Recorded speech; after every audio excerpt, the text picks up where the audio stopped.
Welcome to my happy space. जैसे कि आप टाइटल से तो समझ गए होंगे कि हाँ, आज हम किस बारे में बात करने जा रहे हैं। यस, आज हम बात करेंगे फर्स्ट ट्राइमेस्टर के बारे में। मतलब इस दौरान आपकी बॉडी के अंदर क्या क्या चेंजेस आते हैं, आपके बेबी के अंदर क्या क्या चीज़ें डेवलप हो रही होती है, क्या क्या चेंजेस आते हैं, क्या खाना है क्या नहीं खाना है, एंड सबसे इम्पॉर्टेंट चीज़ हमें किन बातों का ध्यान रखना है। ये सारी चीज़ें आज हम इस वीडियो में कवर करने वाले हैं, तो प्लीज़ आपको ये वीडियो एंड तक देखनी है, वो भी बिना स्किप किए हुए। तो चलिए वीडियो करते हैं स्टार्ट। फर्स्ट ट्राइमेस्टर कब से स्टार्ट हो जाता है? The day of your last period. अगर मैं वीक के हिसाब से कहूँ तो 1st to 12th वीक ये आपका फर्स्ट ट्राइमेस्टर कहलाता है। अब जब आप अपना प्रेगनेंसी टेस्ट करते होगे तो उस दौरान आप ऑलरेडी 4 to 5 वीक्स प्रेग्नेंट होते हो। तो फर्स्ट ट्राइमेस्टर के दौरान आपकी बॉडी के अंदर क्या क्या चेंजेस आते हैं, जैसे नोजिया हो गई, वॉमिटिंग हो गया, डिजीनेस हो गई, मॉर्निंग सिकनेस। ये कुछ विमेन में बहुत माइल्ड सिम्टम्स होते हैं, मतलब उन्हें ज़्यादा प्रॉब्लम नहीं होती है। पर कुछ विमेन को ये जो सिम्टम्स है बहुत ज़्यादा सीवियर हो जाते हैं, जैसे बहुत ही ज़्यादा वॉमिटिंग होना, नोजिया बहुत फील करना, मतलब ऐसा होता है कि उनकी बॉडी का जो वेट होता है वो गिरने लग जाता है, वो बहुत वीक फील करने लग जाती है।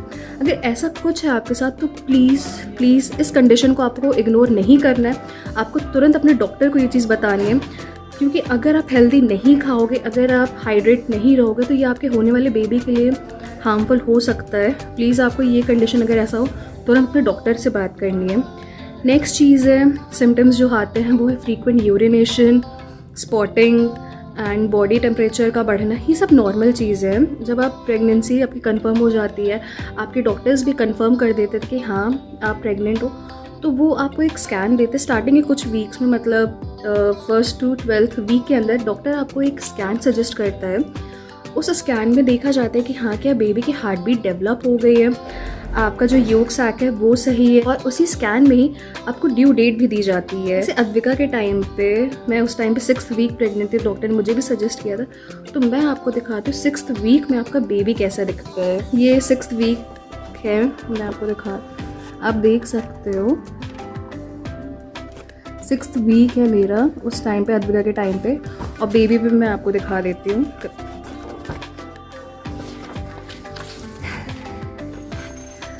ये है आपका योग सैक, जो ये डॉट देख रहे हो, ये डॉट, ये है आपका बेबी। आप देख सकते हो कितना छोटा सा बेबी है। ये 6th वीक का है, जब अद्विका के टाइम पे था। और सेकंड प्रेगनेंसी में तो गाइस मुझे पता ही नहीं चलता, 2 महीने तो कोई सिम्टम्स नहीं, कुछ नहीं। उस टाइम पे जब मैंने अपना फर्स्ट अल्ट्रासाउंड का, तब मैं 9th वीक प्रेग्नेंट थी। आप ये देख लो, 9th वीक है मेरा उस टाइम पर। अब मैं आपको दिखाती हूँ बेबी उस टाइम पे, बेबी का क्या साइज़ होता है।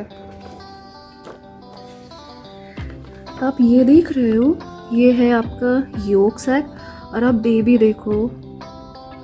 तो आपने देखा ना कि बेबी के अंदर कितनी जल्दी जल्दी चेंजेस आते हैं। मतलब 6th वीक में एकदम डॉट जैसा होता है, और 9th वीक आते आते बेबी एकदम ह्यूमन बॉडी जैसा स्ट्रक्चर उसने ले लिया होता है। इस टाइम पे बेबी अगर मैं कहूँ तो वो 3 to 4 इंचेस लॉन्ग होता है, मतलब इतना छोटा सा होता है, इतना छोटा सा।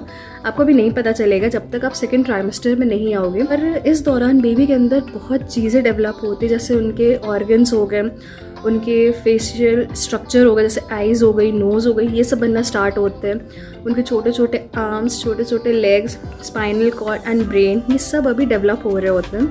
तो अभी तो आपको कुछ चेंजेस नहीं पता चलेंगे, पर हाँ जब आप सेकेंड ट्राइमेस्टर में आओगे तो आप उनके किक्स, मूवमेंट, वो आपको बहुत जल्दी फील होने लग जाएंगे।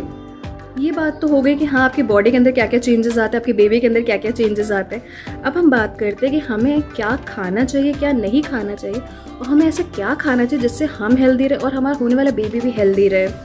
तो फर्स्ट ऑफ ऑल जो मुझे मेरी डॉक्टर ने बताया था, मैं आपके साथ वही शेयर करती हूँ। उन्होंने मुझे कहा था जितना हो सके फ्रूट्स एंड वेजिटेबल्स खाओ, फ्रेश फ्रूट जूस पियो, पानी, गाइस पानी तो आपको बहुत पीना है थ्रू आउट प्रेगनेंसी। आप जितना हो सके आपको उतना पानी पीना है। नारियल पानी भी गुड ऑप्शन है, वो भी इंक्लूड कर सकते हो। नट्स भी उन्होंने मुझसे कहा था, नट्स बहुत ज़रूरी है। आप एक रात पहले बादाम एंड किशमिश, पर हाँ बादाम 4 to 5 आप किशमिश खा सकते हो, उसको पानी में भिगो दो। नेक्स्ट मॉर्निंग आप उसे ब्रेकफास्ट के बाद खाओ, कभी भी, मतलब आप खा सकते हो। नट्स पर इम्पॉर्टेंट होते हैं। डेयरी प्रोडक्ट्स आप भी अपने डाइट में इंक्लूड कर सकते हो, दूध, दही, चीज़, जितना हो सके आप उतना खाइए, ये बहुत ही अच्छा होता है प्रेगनेंसी के लिए। ये सारी चीज़ें तो हो गई कि हाँ हमें क्या खाना है। अब हम बात करते हैं क्या नहीं खाना है, मतलब आपको क्या क्या चीज़ें अवॉइड करनी है। फर्स्ट हो गया vinegar, pineapple, papaya.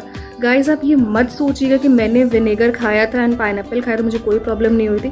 Thank God मुझे कोई प्रॉब्लम नहीं हुई। अगर आप सोचोगे कि हाँ मुझे प्रॉब्लम नहीं है मैं भी खा सकती हूँ, प्लीज़ ये मत करिएगा, क्योंकि बहुत सी विमेन को मिसकैरेज हो जाता है, क्योंकि ये चीज़ खाने से मिसकैरेज के चांसेस बढ़ जाते हैं। तो आपको ये अवॉइड करना है। एंड डार्क चॉकलेट हो गया, आप एक बार अपने डॉक्टर से पूछ लीजिएगा, क्योंकि मुझे तो स्पेशली मना किया गया था डार्क चॉकलेट के लिए, मुझे नहीं खाना है। तो आप भी एक बार पूछ लीजिएगा कि आप खा सकते हो डार्क चॉकलेट कि नहीं, तभी आप खाइएगा। कैफ़ीन मना किया था। अगर आपका कैफ़ीन का इंटेक बहुत ज़्यादा है, आप चाय और कॉफ़ी बहुत पीते हो, प्लीज़ उसकी लिमिट आप कम कर दीजिए, उसका इंटेक कम कर दीजिए। आप दिन में 1 या 2 बार ही पीजिए, पर उसकी क्वांटिटी को आपको कम करना है। ये सारी चीज़ें आपको ध्यान रखनी है। आपको नहीं, मतलब जो जो चीज़ें मैंने आपको बताई प्लीज़ वो तो अवॉइड ही करिएगा, वो नहीं खाना है आपको। इसके अलावा अगर आपको किसी और चीज़ की क्रेविंग होती है आप खाइए, पर पहले अपने डॉक्टर से पूछ लीजिएगा। प्रेगनेंसी में कुछ वुमेन को स्वीट्स की क्रेविंग बहुत होती है, मुझे इस बार तो बहुत ज़्यादा हो रही है, मतलब मुझे मीठा खाने का बहुत मन करता है, पर मैं उसे लिमिट में खाती हूँ। इसलिए अगर आपको भी मीठा खाने का बहुत मन कर रहा है तो प्लीज़ थोड़ा ही खाइएगा, क्योंकि इस टाइम पे जेस्टेशनल डायबिटीज़ होने के चांसेस भी बढ़ जाते हैं, क्योंकि अगर आपने एक्सेस मीठा खाया तो ये प्रॉब्लम हो सकती है। तो इसीलिए आप जो भी खाइए उससे लिमिट में खाइएगा। तो हमने बात कर ली खाना है क्या, मतलब हमें क्या खाना है क्या नहीं खाना है, फिजिकल चेंजेस के बारे में, ये सब चीज़ें तो हो गई। अब मोस्ट इम्पॉर्टेंट चीज़ जो मैं बताने जा रही हूँ उसे प्लीज़ आप ध्यान रखिएगा कि हमें फर्स्ट ट्राइमेस्टर में किन बातों का ध्यान रखना है। मैं आपसे अपना एक्सपीरियंस शेयर करूँगी। तो फर्स्ट जो चीज़ है जो मैंने ध्यान नहीं दी, जिसकी वजह से मुझे मिसकैरेज की प्रॉब्लम हुई थी, वो थी पेल्विक एरिया में पेन। गाइस मैं आपको पूरी स्टोरीज की बताती हूँ क्या हुआ था। कि मुझे जब मेरी फर्स्ट प्रेगनेंसी में ऑफकोर्स ये बात है बहुत से लोगों को नहीं पता होता है क्या जो दर्द हो रहा है वो कौन सा दर्द एकदम सही है, कौन सा तुरंत डॉक्टर को बताने वाले हैं। तो मुझे पेल्विक एरिया में पेन होता था। 8th वीक उस टाइम पे मेरा चल रहा था जब मुझे पता चला था कि हाँ मैं प्रेग्नेंट हूँ। मैंने 1-2 दिन तो इग्नोर कर दिया, मुझे लगा ठीक है प्रेगनेंसी के टाइम पे ये पेन होता है, मुझे भी हो रहा होगा। पर ये जब मुझे इसमें अनकंफर्टेबल फील होने लग गया, फिर हम गए अल्ट्रासाउंड के लिए। तो उसी टाइम पे अल्ट्रासाउंड में ही आ गया था कि हाँ मेरे बेबी की हार्ट बीट नहीं आई है। ये होता है कि 6th वीक में ही आपके बेबी की हार्ट बीट आ जाती है। अगर आपका 8th वीक में आपको ये अल्ट्रासाउंड कराते हो और उस टाइम पे बेबी की हार्ट बीट नहीं है, नहीं शो हो रही, तो इसका मतलब आपका बेबी ख़राब हो चुका है। अब वो मतलब वो लाइव ही नहीं है, उसमें लाइव नहीं है, वो ख़राब हो चुका है। तो ये चीज़ मुझे मेरी जो डॉक्टर को मैं दिखा रही थी उसने क्या किया, उसने मुझे नहीं बताया। मुझे फालतू की मेडिकेशन पे रखा गया, इंजेक्शन पे रखा गया। उन्होंने मुझसे कहा कि हाँ आप 2 वीक बाद आइएगा, आपका फिर अल्ट्रासाउंड होगा, शायद तब तक बेबी की हार्ट बीट आ जाए। फिर मैं 2 वीक के बाद 11th वीक में जाके उन्होंने मुझे बताया कि हाँ उस टाइम पे भी हार्ट बीट नहीं थी। तब उन्होंने मुझे ये बताया कि हाँ मेरा बेबी ख़राब हो चुका है, उसमें लाइव नहीं है। ये आपका बेबी जो था वो 8th वीक में ही ख़राब हो चुका था। मतलब ये चीज़ उन्होंने मुझे बताई थी।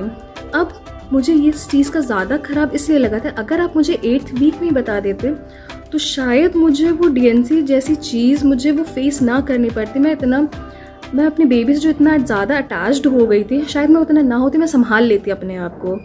पर ये चीज़ ना बता के मुझे फालतू के मेडिकेशन पे रखना, ये चीज़ उन्होंने गलत की थी। तो अगर आपको भी पेल्विक एरिया में ऐसा कुछ पेन होता है, प्लीज़ तुरंत अपने डॉक्टर को बताइएगा, क्योंकि हो सकता है ये पेन आपके और आपके बेबी के लिए सही ना हो। आपको इसका ध्यान रखना है। सेकेंड चीज़ है UTI का मतलब है यूरिनरी ट्रैक इन्फेक्शन।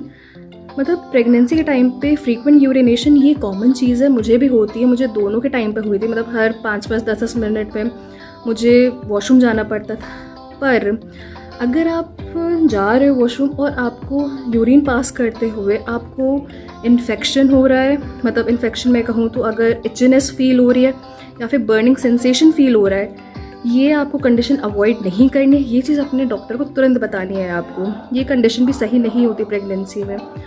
थर्ड चीज़ है जिसका आपको ध्यान रखना है वो है स्पॉटिंग।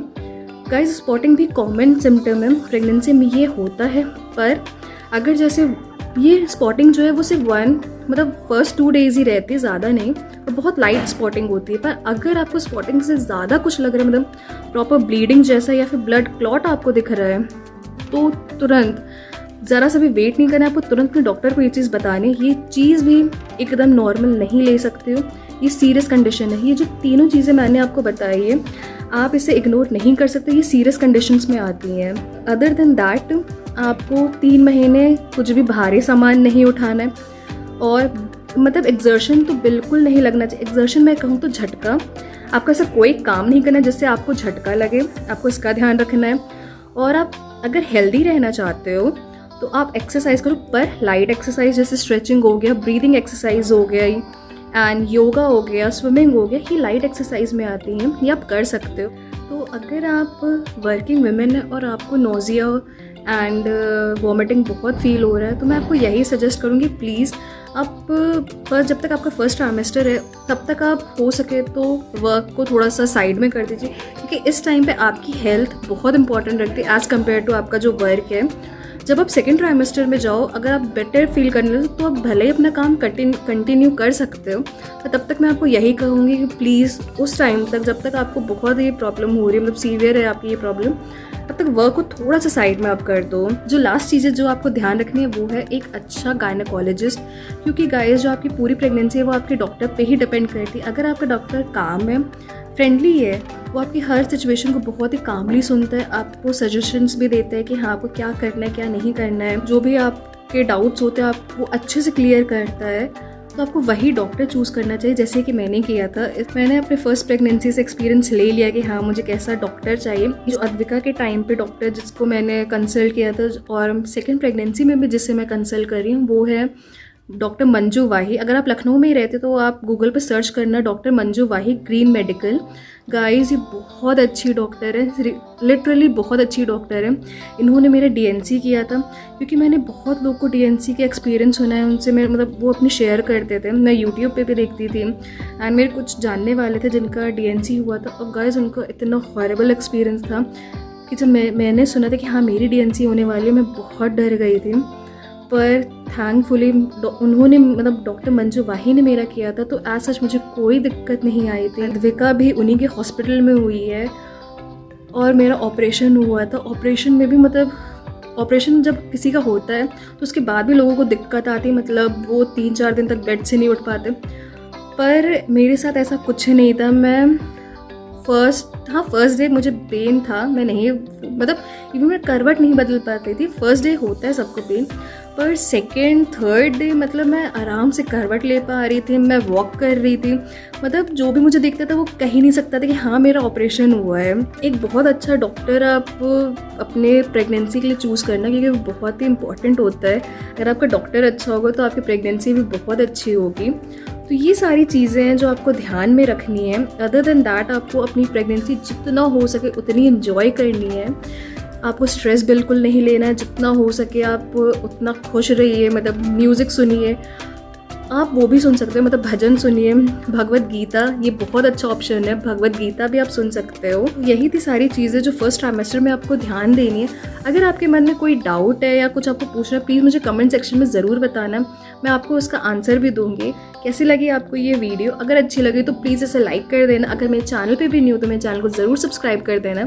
सो अब मैं आपसे अपनी नेक्स्ट वीडियो में मिलती हूँ। Bye bye.